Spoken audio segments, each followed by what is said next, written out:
Warning, this copypasta reading is disgusting. Sit out if you have a weak stomach.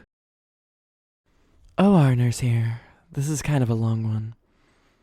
I was taking a call one night, and I woke up at 2 in the morning for a general surgery call. Pretty vague, but at the time I lived in a town that had large populations of young military guys and avid meth users, so late night emergencies were common. I got to the hospital where a few more details awaited me. Perirectal abscess. For the uninitiated, this means that somewhere in the immediate vicinity of the asshole, there was a pocket of pus that needed draining.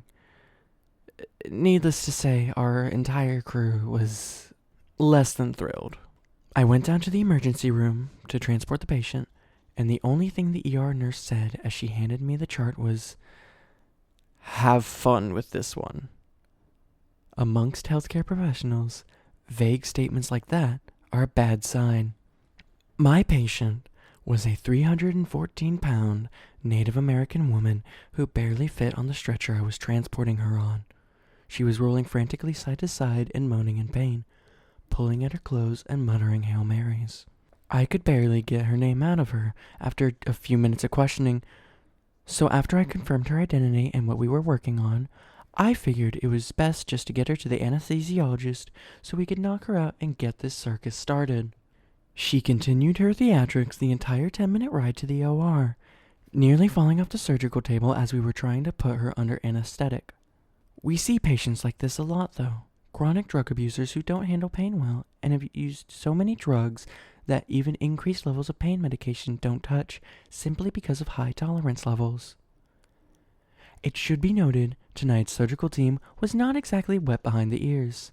I'd been working in healthcare for several years already, mostly psych and medical settings. I've watched an 88-year-old man tear a 1-inch diameter catheter balloon out of his penis while screaming, "You'll never make me talk!" I've been attacked by an HIV-positive neo-Nazi. I've seen some shit. The other nurse had been in the OR as a trauma specialist for over 10 years. The anesthesiologist had done residency at a level 1 trauma center, or as we called them, knife and gun clubs. The surgeon was an ex-army, and had averaged about 8 words and 2 facial expressions a week. None of us expected what was about to happen next. We got the lady off to sleep, put her into the stirrups, and I began washing off the rectal area. It was red and inflamed, a little bit of pus was seeping through, but it was all pretty standard. Her chart had noted that she'd been injecting IV drugs through her perineum, so this was obviously an infection from dirty needles or bad drugs. But overall, it didn't seem to warrant her repeated cries of, "Oh Jesus, kill me now!" The surgeon steps up with the scalpel, sinks just the tip in, and at the exact same moment, the patient had a muscle twitch in her diaphragm. And just like that, all hell broke loose. Unbeknownst to us, the infection had actually tunneled nearly a foot into her abdomen, creating a vast cavern full of pus, rotten tissue, and fecal material that had seeped outside of her colon. This godforsaken mixture came rocketing out of that little incision like we were recreating the funeral scene from Jane Austen's Mafia. We all wear waterproof gowns, face masks, gloves, hats, the works. All of which were as helpful as rain boots against a fire hose. The bed was in the middle of the room, an easy 7 feet from the nearest wall. But by the time we were done, I was still finding bits of rotten flesh pasted against the back wall. As the surgeon continued to advance his blade, the torrent just continued. The patient kept seizing against the ventilator, not uncommon in surgery, and with every muscle contraction, she shot more of this brackish gray-brown fluid out onto the floor until, within minutes, it was seeping into the other nurse's shoes. I was nearly 12 feet away, jaw dropped open within my surgical mask, watching the second nurse dry heaving and the surgeon standing on tiptoes to keep this stuff from soaking his socks any further. The smell hit them first. "Oh God, I just threw up in my mask!" The other nurse was out. She tore off her mask and sprinted out of the room, shoulders still heaving.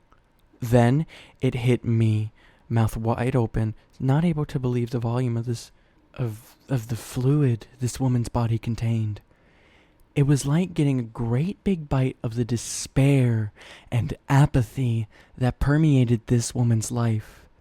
I couldn't fucking breathe. My lungs simply refused to pull any more of that stuff in. The anesthesiologist went down next. An ex-NCAA D1 tailback, his 6'2" frame shaking as he threw open the door to the OR suite in an attempt to get more air in, letting me glimpse the second nurse still throwing up in the sinks outside of the door. Another geyser of pus splashed across the front of the surgeon. The YouTube clip of David at the dentist keeps playing in my head. Is this the real life? Is this just fantasy? In all operating rooms, everywhere in the world, regardless of socialized or privatized, secular or religious, big or small, there is one thing the same. Somewhere, there is a bottle of peppermint concentrate. Everyone in the department knows where it is, everyone knows what it is for, and everyone prays to the gods that they never have to use it. In times like this, we rub it on the inside of our masks to keep the outside smells at bay long enough to finish the procedure and shower off. I sprinted to the central supply, ripping open the drawer where this vial of ambrosia was kept, and was greeted by an empty fucking box. The bottle had been emptied and not replaced. Somewhere out there was a godless bastard who had used the last of the peppermint oil and not replaced a single fucking drop of it. To this day, if I figure out who it was, I'll kill them with my bare hands, but not before cramming their head up the colon of every last meth user I can find, just so we're even. I darted back into the room with the next best thing I could find, a vial of mastisol, which is an adhesive rub we use sometimes for bandaging. It's not as good as peppermint, but considering that over 1/3 of the floor was now thoroughly coated in what could easily be mistaken for a combination of bovine afterbirth and maple syrup, we were out of options. I started rubbing as much of the mastisol as I could get on the inside of my mask, just glad to be smelling anything except whatever slimy demon spawn we had just cut out of this woman. The anesthesiologist grabbed the vial next, dousing the front of his mask in it so he could stand next to his machines long enough to make sure this woman didn't die on the table. It wasn't until later that we realized that mastisol can give you a mild high from huffing it like this, but in retrospect, that's probably what got us through. By this time, the smell had permeated out of our OR suite and down the 40-foot hallway to the front desk, where the other nurse still sat, eyes bloodshot and watery, clenching her stomach desperately. Our suite looked like the underground river of ooze from Ghostbusters 2, except dirty. Oh, so dirty. I stepped back into the OR suite, not wanting to leave the surgeon by himself in case he genuinely needed help. It was like one of those overly artistic representations of a zombie apocalypse you see on fan forums. Here's this one guy in blue surgical garb, standing nearly ankle deep in lumps of dead tissue, fecal matter, and several liters of syrupy infection. He was performing surgery in the swamps of Dagobah, except the swamps had just come out of this woman's ass, and there was no Yoda. He and I didn't say a word for the next 10 minutes as he scraped the inside of the abscess until all of the dead tissue was out, the front of his gown a gruesome mixture of brown and red. His eyes squinted against the stinging vapors originating directly in front of him.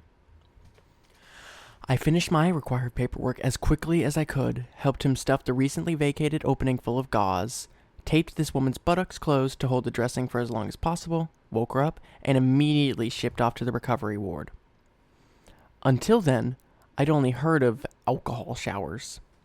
Turns out, 70% isopropyl alcohol is really about the only thing that can even touch a scent like that once it's soaked into your skin. It takes 4 or 5 bottles to really get clean, but it's worth it. It's probably the only scenario I can honestly endorse drinking a little bit, too. As we left the locker room, the surgeon and I looked at each other, and he said the only negative sentence I've heard him utter in 2.5 years of working together. That was bad. The next morning, the entire department, a fairly large floor within the hospital, still smelled. The housekeepers told me later that it took them nearly an hour to suction up all of the fluid and debris left behind. The OR suite itself was closed off and quarantined for 2 more days just to let the smell finally clear out. I laugh now when I hear new recruits to healthcare talk about the worst thing they've seen. You ain't seen shit, kid. TLDR, don't shoot IV drugs directly into your taint.